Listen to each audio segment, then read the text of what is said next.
오늘 비유를 통해서 단순히 부자는 지옥을 가고 거지는 천국을 간다라는 그 정도의 내용을 위해서 하나님께서 이런 말씀을 기록하지 않으셨을 것입니다. 부자는 지옥에서 거지 나사로를 시켜서 5명의 형제들이 예수님을 믿고 구원받길 원했습니다. 그러나 믿음의 조상이었던 아브라함은 그 부자의 요구를 들어주지 않고 모세와 선지자들에게 들으라 라고 이야기를 합니다. 여기서 들을지니라 라는 단어의 아쿠어는 단순히 귀로 듣는 정도가 아니라 깨닫고 이해하는 것, 더 나아가서 들은 바대로 순종하는 것을 의미해요. 그 의미가 들어있습니다. 아쿠어라는 단어 안에. 따라서 모세와 선지자에게 들으라는 것은 그들의 말씀을 듣고 암송할 뿐 아니라 그대로 행하라 라는 의미가 있어요. 부자는 나사로가 죽음에서 다시 살아나서 5 형제에게 나타나면 그들이 나사로를 하나님의 사자로 확실하게 믿을 것이라고 생각을 했어요. 그러나 가난한 자들을 돌보아야 할 의무를 강조했던 그 모세와 선지자들을 믿지 않는다면, 죽었다가 살아난 자가 경험담을 말해준다고 해도 그들은 거짓으로 단정해버리고 말 것이라고 예수님은 말씀하십니다. 바리새인이었던 부자는 그 말씀을 알아듣지 못하고 방언으로 듣는 잘못된 신앙이 자리 잡고 있었습니다. 그것이 부자가 평생 동안 했던 신앙생활의 본질이라고 할 수 있어요. 평생 동안 잘못된 신앙관으로 살았다는 것이죠. 그것은 구원받을 수 있는 하나님의 예언과 계시와 기적과 방언이 어떤 것인지를 몰랐어요. 즉 방언은 믿지 않은 자들을 위함이고 심판과 저주를 그 내용으로 담고 있는 것이기 때문에 통역이 없으면 절대로 알아들을 수 없습니다. 그게 방언이에요.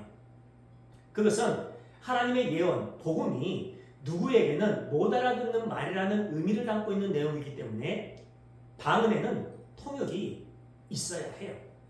그 예언은 하나님으로부터 말미암고 하나님에 의해 실행되고 하나님에 의해 완성되는 하나님의 언약에 대한 말씀이 예언입니다. 그래서 다니엘은 예레미야가 쓴 책을 보고 이것이 그것이라고 이해하면서 71회를 설명했습니다. 다니엘서 9장 1에서 2절에 나오죠. 그 71회는 인류의 역사를 의미하는데 우리의 인생을 의미해요. 그 내용을 깨닫고 하나님께서 이루시겠지라고 했는데 그것이 실제로 이루어졌어요. 다니엘의 그 말이 예언입니다. 다니엘이 꾼 꿈을 해석하고 벨사살 왕의 잔치에서 일어난 하나님의 손이 벽에 썼던 메네메네 데겔 우브라신, 그 단어를 해석해 주신 것이 앞으로 일어날 일을 예견한 것이기도 했지만 그 일은 하나님에 의해 반드시 일어날 것이라는 사실을 이야기한 것인데 그것이 예언이에요. 여기서 메네는 계산한다라는 의미고 데겔은 측정한다라는 의미고 우바르시는 둘로 쪼갠다라는 의미예요. 즉 메네메네 데겔 우바르시는 계산하고 측정해보니 둘로 나누어진다라는 뜻입니다. 벨사살 왕의 제약으로 인해 바벨론 제국의 종말이 급박하게 올 것이라는 사실을 강조하고 있는 내용이에요. 하나님은 느부갓네살 왕 이후에 벨사살 왕이 자행했던 교만으로 인한 죄악을 저울에 달아보듯이 지속적으로 측정해 오셨는데 그 결과 벨사살 왕의 바벨론을 메데아 바사의 연합군에게 넘겨주겠다라는 의미입니다. 그리고 실제로 그 일이 이루어졌습니다. 그게 예언이에요. 당시 고대 운동에는 아랍어를 사용하고 있었기 때문에 하나님께서 벽에 쓰였던 그 글자를 읽고 해석하는 데는 큰 문제가 없었을 것입니다. 그러나 벨사살 왕이 바벨론의 박사들에게 읽고 해석하라고 했을 때 그들은 너무나 신기롭고 놀라운 상황에 두려움을 느끼면서 심히 주저했을 거예요. 즉 하나님이 앞으로 하실 일, 하나님에게서 나와서 하나님에 의해 진행되고 완료될 모든 일들을 말하는 것을 예언이라고 합니다. 다른 것들은 아무리 신비하고 화려하고 멋지다고 하더라도 하나님에게서 나온 것이 아니라면, 하나님의 복음이 아니라면 다른 것들은 아무리 신비하고 화려해도 그것은 모두 가짜입니다. 예언 아닙니다. 결국 성경에 기록된 것, 하나님의 계획, 하나님의 예정과 작정, 하나님의 언약, 하나님의 말씀이 예언이에요. 그래서 방언은 믿지 않는 자들을 위함이지만 예언은 믿는 자들을 위함이라고 바울은 이야기를 합니다. 믿는 자들은 하나님의 말씀, 예언을 모두 알아들어요. 믿는 우리는 알아듣습니다. 근데 믿지 않는 자들은 그 하나님의 말씀을 알아들을 수 없는 반론으로 받기 때문에 심판의 용도로 쓰이게 돼요. 로마서 11장 36절입니다. 이는 만물이 주에게서 나오고 주로 말미암아 주에게로 돌아갑니다. 그에게 영광이 세세히 있을지어다. 아멘. 바울은요, 이 말씀을 통해서 만물의 시작과 과정과 끝, 즉 과거와 현재와 미래를 만물의 근원이시고 집행자이시며 목적이신 하나님에게로 기속시키고 있어요. 이 진리를 깨닫는 자는 모든 지혜의 근본을 깨닫는 것과 마찬가지다라는 것입니다. 이 일에 관한 이야기가 예언입니다. 예언. 따라서 성경적인 예언이란 하나님의 계시된 말씀이 하나님에 의해 성취되고 완료될 때 비로소 예언이에요. 그 말씀은 오실 분이 오시리라 회개하라는 것으로 귀결되어야지 예언입니다. 따라서 예언은 반드시 성취되어야 해요. 그게 예언이에요. 하나님이 전지전능하신 분이라면, 우주 만물을 창조하신 그 절대자라면 그분이 하신 말씀은 100% 이루어지잖아요. 그게 예언입니다. 어떤 것은 성취되고 어떤 것은 성취되지 않는 것은 예언이 아니라 거짓 선지자들, 무당들이 하는 짓이죠. 예언은 하나님의 것이고 하나님의 계획을 말하는 것이기 때문에 반드시 성취되어야 합니다. 그러니까 교회에서도 예언이라고 하지만 성경적 하나님의 말씀, 십자가 복음에 관한 것이 아니면 모두 가짜입니다. 모두 가짜예요. 어쩌다 한 번 맞으면 안 돼요. 하나님의 예언은 하나님의 계획과 뜻이기 때문에 100% 성취되어야 합니다. 과거에 많은 부흥사들이 예언이 아닌 이상한 것들을 예언이라고 하면서 다녔어요. 여러분도 많이 들어봤을 것입니다. 자기는 그렇게 하고 가면 끝이라는 생각으로 예언을 한다고 하면서 물을 조심하라, 밤길을 조심하라, 자식이 잘 되고 병을 고쳐준다고 하면서 얼마나 많은 돈을 뜯었는지 모릅니다. 그리고 이루어지지 않으면 우리의 믿음이 부족해서 그런다고 단정을 지었어요. 그런 것은 예언이라고 할 수 없습니다. 예언이 아니에요. 예언은 피조물에 의해 결정되는 것이 아니라 하나님의 계획과 의지와 뜻에 의해 결정됩니다. 하나님이 선포한 것이라면 100% 이루어지는 예언이 되는 거예요. 하나님의 예언은 성경밖에 없고 하나님의 계시는 성경 안에 있습니다. 그 성경의 모든 내용은 오실 메시아와 오신 메시아께서 세상에 오신 목적을 기록한 것이에요. 그 계시가 성경 안에 모두 기록되어 있지 않다고 하는 사람들이 이단입니다. 그것은 제 말이 아닙니다. 2000년 교회 역사가 결정해 놓은 거예요. 2000년 교회 역사가. 계시가 종결되기 전, 신약 성경이 기록되기 전이었던 사도시대에만 한시적으로 주어졌던 것이 하나님의 계시입니다. 그 사도들이 예언과 방언으로 주어졌던 계시를 받아서 성경을 기록했어요. 그랬잖아요. 지금도 성경이 기록되고 있나요? 아니죠. 그렇게 하나님의 계시가 완료되어서 우리에게 주어졌기 때문에 그 후로는 계시적인 은사는 주어지지 않습니다. 그 하나님의 계시를 우리에게 다시 보여주는 경우도 있어요. 그렇죠? 구약 시대에 하나님이 이스라엘에게 나타나서 이런 계시를 주셨다. 그게 구약 성경에 기록되어 있잖아요. 초대교회에 하나님이 초대교회 성도들에게 나타나서 이런 계시를 주셨다. 이것을 우리의 꿈과 환상과 우리의 마음을 통해서 성경을 통해서 우리에게 다시 주는 경우는 있습니다. 그렇죠? 우리는 그것을 계시를 받았다라고 또한 표현을 해요. 그러나 그 모든 것의 공통점은 하나님의 언약, 하나님의 말씀이라는 거예요. 그 본질을 벗어나면 안 됩니다. 그 계시의 본질인 예수님께서 오셔서 하나님의 뜻을 완성하시고 다시 오시겠다는 말씀을 남기고 가셨어요. 그리고 그 복음이 어떤 것인지를 가르쳐주기 위해 성령님을 우리에게 보내주셨습니다. 우리는 그 계시의 본질인 예수님의 삶을 통해 어떤 일이 이루어졌는지를 믿음으로 보면서 하나님 나라 백성으로 완성되어 가는 삶을 살아가고 있는 것이 성화, 성도의 신앙생활의 본질이에요. 그러니까 갑자기 성령님이 임해서 그런 예언의 능력이 생겼다고 하면서 성경적이지 않는 말을 하거나 하나님의 말씀과 상관없는 말을 하면 여러분 믿지 마세요. 그런 협박에 두려워할 필요도 없습니다. 그들은요 나중에 독사의 자식이라는 책망을 받고 지옥으로 떨어질 거예요. 방언이든 예언이든 초대교회 때 주어졌던 은사들은 모두 예수 그리스도에 관한 하나님의 계시였어요. 그래서 성경에 이러한 내용들이 기록되어 있는 것입니다. 아직 신약 성경이 하나님에 의해 기록되고 있는 과정이기 때문에 하나님은 어떤 방법으로도 성도들을 통해서 그 하나님의 뜻을 전해야 했거든요. 그리고 초대교회 성도들을 통해서 신약 성경이 기록됐잖아요. 그 이야기를 하고 있습니다. 왜냐하면 초대교회 때는 구약 성경만 있고 아직 정경이 완성되기 전이었기 때문에 어떤 방식으로든지 하나님은 하나님의 계시를 교회에게 주셔야 했거든요. 하나님은 예언을 통해 교회에 당신의 계시를 전하셨고 방언을 통해 계시의 은혜성을 주시면서 그 방언을 통역하여 전달하도록 하심으로 예수 그리스도를 향한 하나님의 계시를 전해주셨습니다. 그게 방언이에요. 그러니까 세상이 알아들을 수 없는 방언이 통역되어서 교회에 전해지면 그것이 예언입니다. 예언.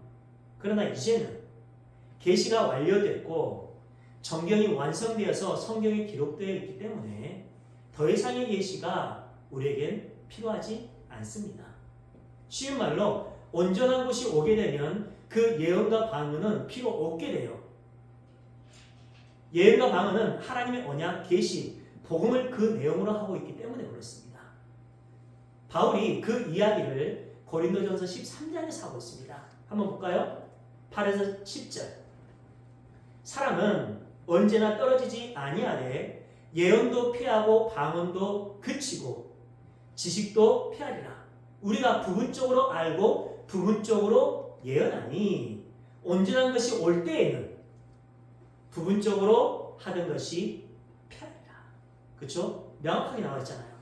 여기서 온전한 아니라는 단어의 헬라어 텔레이오는 목표, 예정된 끝을 염두에 둔 완전한 성숙한 최상의 등의 의미가 있어요. 여기서의 온전한 것은 그리스도의 심판의 때가 이루어진 것입니다. 초대교회 신약에는 구약 성경에 기록되어 있지 않은 부분적인 내용을 예언으로 주시는데 그 부분적인 것들이 와서 성경이 완성되면 더 이상 부분적인 것들이 필요 없게 되잖아요. 그렇죠? 세상과 시간은 가만히 있지 않고 종착지를 향해 나갑니다. 그 종착지에 도달하게 되면 세상에 속해 있던 모든 은사들은 사라질 거예요. 세상과 시간이라는 개념은 완전히 사라지게 돼요. 그렇죠? 이 세상이 끝나는 그 순간, 하나님의 그 최종적인 목적지에 도달하는 그 순간, 시간이라는 개념은 사라지게 되잖아요. 그게 영혼이라는 개념이잖아요. 그래서 영혼으로 들어간다라고 이야기를 하잖아요. 그 이야기를 하고 있는 거예요. 부분적인 내용, 부분적인 모든 내용들은 이제 이루어졌기 때문에 더 이상의 것들은 필요 없다는 거죠. 모든 은사들은 하나님의 계시를 지향하고 있고 그 하나님의 계시는 하나님 나라의 완성을 그 목적으로 하고 있기 때문에 그렇습니다. 바울은 자신이 지금은 하나님의 말씀을 부분적으로 알고 있지만 아직까지는 그러고 있지만 주님 앞에 서는 날, 자신의 인생이 끝나는 날 주님께서 그 무한하신 지혜로 자신이 몰랐던 것들을 온전하게 알 수 있도록 인도해 주실 것이라는 소망과 확신이 있었어요. 100%. 그러면서 고린도 교회 성도들에게 자신들에게 있는 은사를 자랑하지 말라고 암시해 줍니다. 천국에 있는 은사들은 그런 것들과는 비교할 수 없는 것들이기 때문에 그런 이야기를 한 거예요. 온전한 성경이 오기 전에는 성경에 기록될 하나님의 계시가 여기저기서 조금씩 주어졌지만 성경이 완성되면 한시적인 그 계시로 주어졌던 방언과 예언이 그치게 될 것이라는 의미입니다.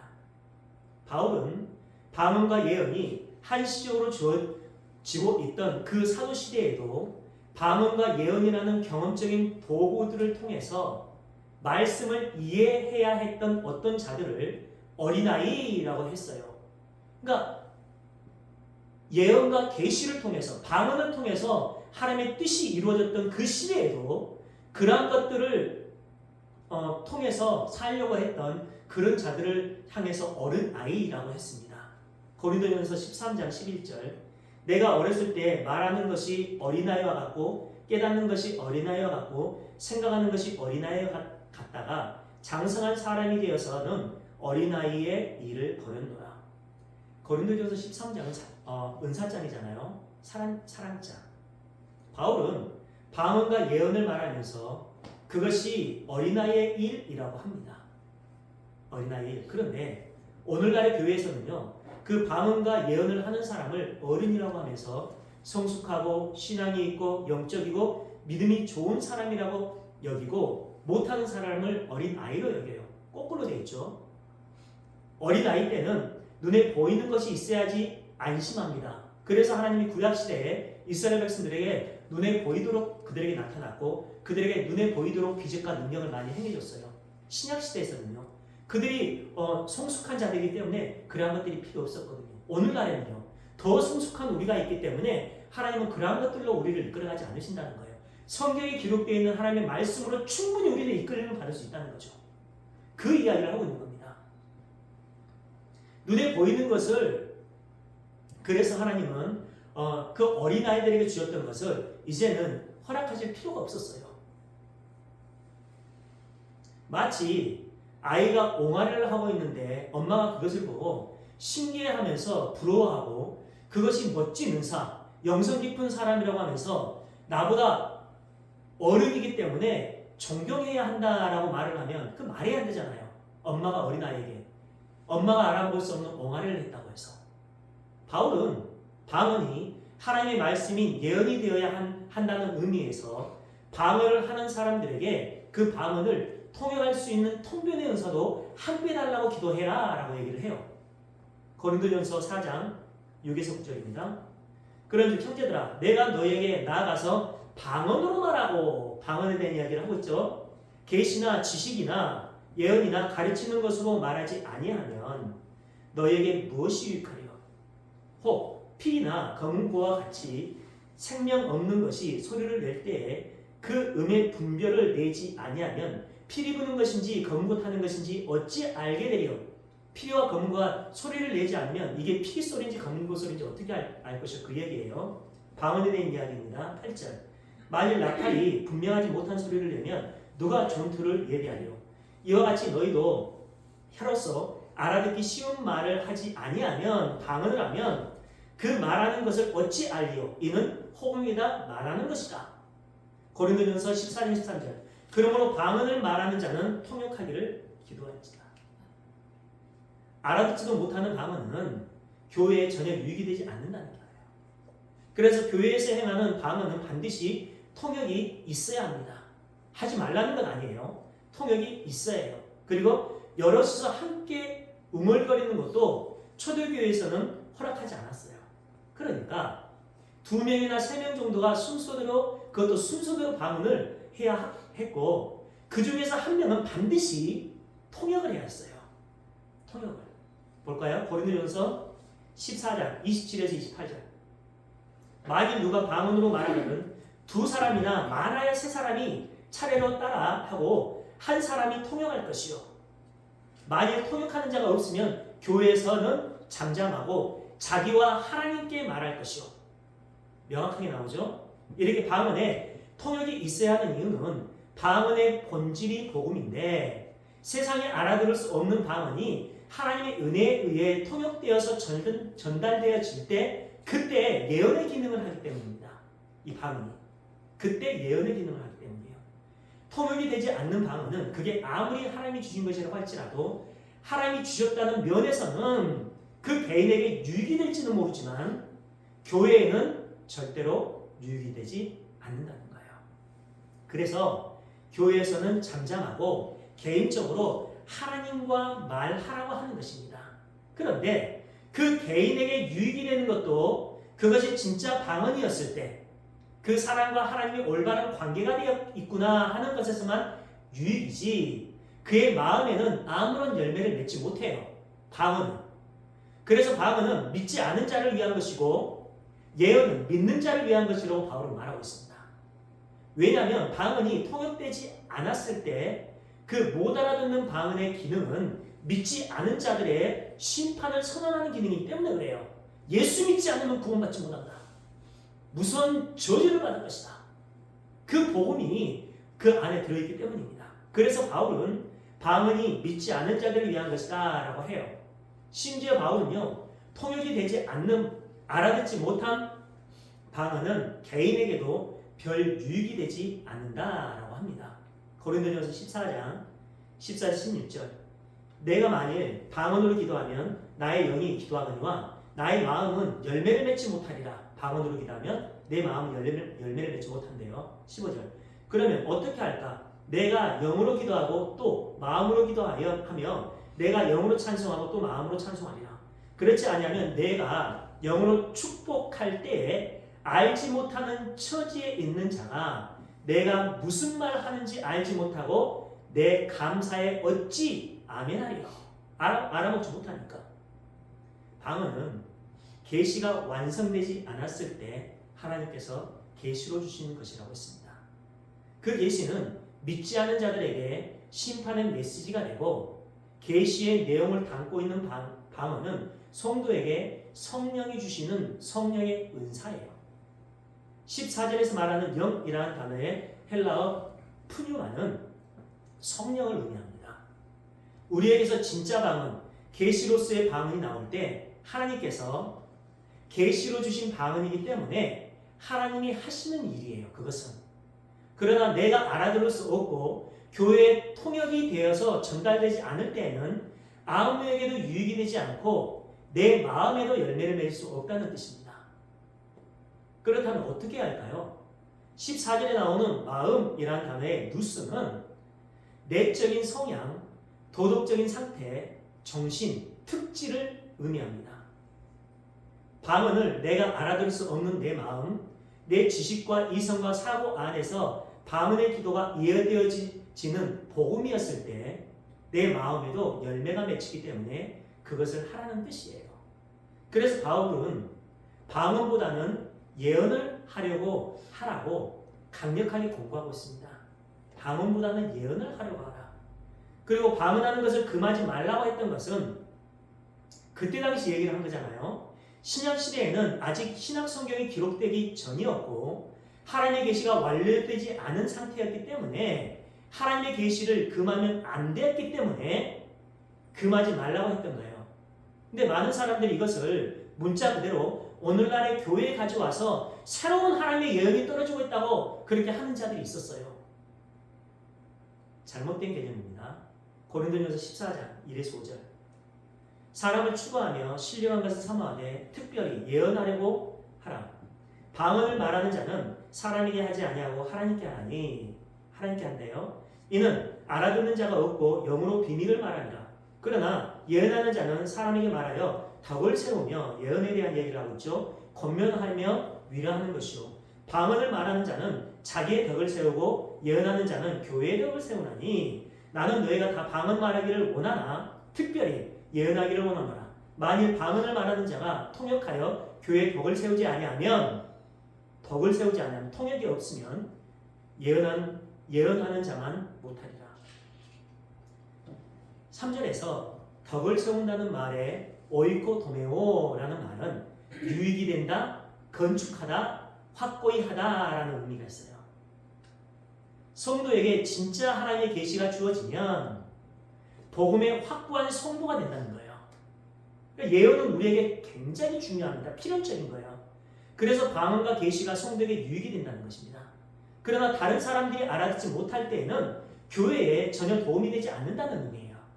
그래서 바울은 이렇게 말합니다. 고린도서 14장 19절. 그러나 교회에서 내가 남을 가르치기 위하여 깨달은 마음으로 5마디 말을 하는 것이 1만 마디의 방언으로 말하는 것보다 나으니라. 알아듣지 못한 말 1만 마디 하는 것보다 깨닫는 마음으로 5마디 하는 게 낫다 라는 얘기를 하고 있는 거죠. 이렇게 초대교회에서의 예언과 방언은 계시적인 은사였습니다. 그래서 바울은 방언하는 것을 교회에서 금하지 말라고 했던 것이에요. 근데 지금은 구약과 신약 성경이 계시로 완료되어 있습니다. 여러분 교회사를 보시면요, 기적이나 방언 같은 신비한 은사가 초대교회 때인 사도시대 이후에 완전히 사라졌습니다. 교회사를 보시면. 근데 AD 4세기 때부터 그런 기적이나 신비한 은사가 교회에 다시 나타나기 시작했어요. AD 4세기부터. 교회가 핍박과 압제를 받았을 때에는 기적과 신비한 은사와 같은 것들이 교회에서 없었습니다. 그런데 AD 4세기 때부터 기독교가 로마의 국교가 되어서 핍박을 받는 자리에서 핍박을 하는 종교가 되자 교회 안에 기적과 신비한 은사들이 마구 다시 쏟아지기 시작했었어요. 교회가 로마의 핍박을 받을 때에는 카타콤이나 갑바도기아와 같은 지하 감옥에서 아무 기적을 경험하지 못한 채 오직 믿음으로만 무덤에서 죽어왔습니다. 그리고 기독교는 십자가를 지고 순교의 피를 흘리면서 복음을 전하는 데 힘썼습니다. 교회사를 말씀드리는 거예요. 근데 교회가 로마의 국교가 되어서 힘을 가졌잖아요. 땅과 재산과 권력을 가지게 되자 힘의 원리가 교회 안에 들어오자 눈에 보이는 기적과 신비한 은사들이 풍성하게 나타나면서 교회가 무너지기 시작합니다. 그 행위가 지금도 나타나고 있어요. 그리고 바울은 사도행전과 고린도전서를 제외하고 기독교 역사 1900년 동안 교회에서 한 번도 보고된 적이 없습니다. 교회사를 보면 1900년 동안 보고된 적이 없다가 1901년 우리가 잘 아는 성령 운동이 일어나면서 그때 방언이 터졌어요.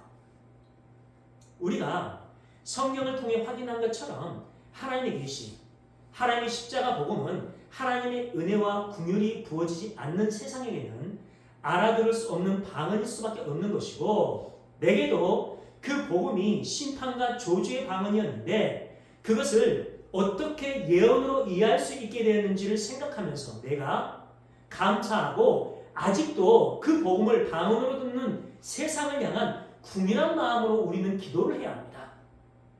여러분, 하나님의 예언과 계시와 방언의 본질은 하나님의 말씀, 언약, 복음, 로고스, 하나님 나라의 완성, 하나님 나라의 본질인 예수님을 위한 도구로 주어진 것입니다. 그걸 설명하기 위한 도구로 주어진 거잖아요. 그러니까 우리는 그 복음이신 예수님께 집중하고 우리의 신앙의 본질을 그 예수께 두면 돼요. 한번 생각해 보세요. 그 예언의 본질, 그 방언의 본질인 예수께서 벌써 우리 안에 계시잖아요. 내가 너희 안에, 너희가 내 안에 유니온 크라이스트, 그리스도와 연합이 되어 있잖아요. 근데 어떤 예언이 더 필요하고 어떤 방언이 더 필요하겠습니까? 어떤 복음이 더 필요하겠어요? 그렇죠? 그래서 성경으로 완성시키고 그 성경을 통해서 하나님이 우리에게 계시를 주고 계신 것입니다.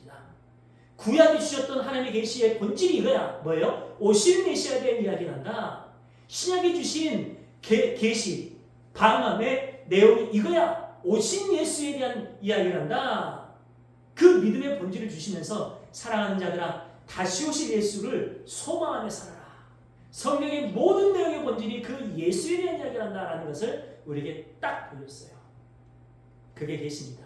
그게 방언이에요. 성경에 나와 있나.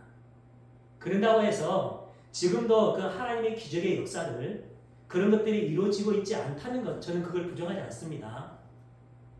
저도 그런 기적과 능력들을 경험하고 하나님의 음성도 들어보고 또 방언도 합니다.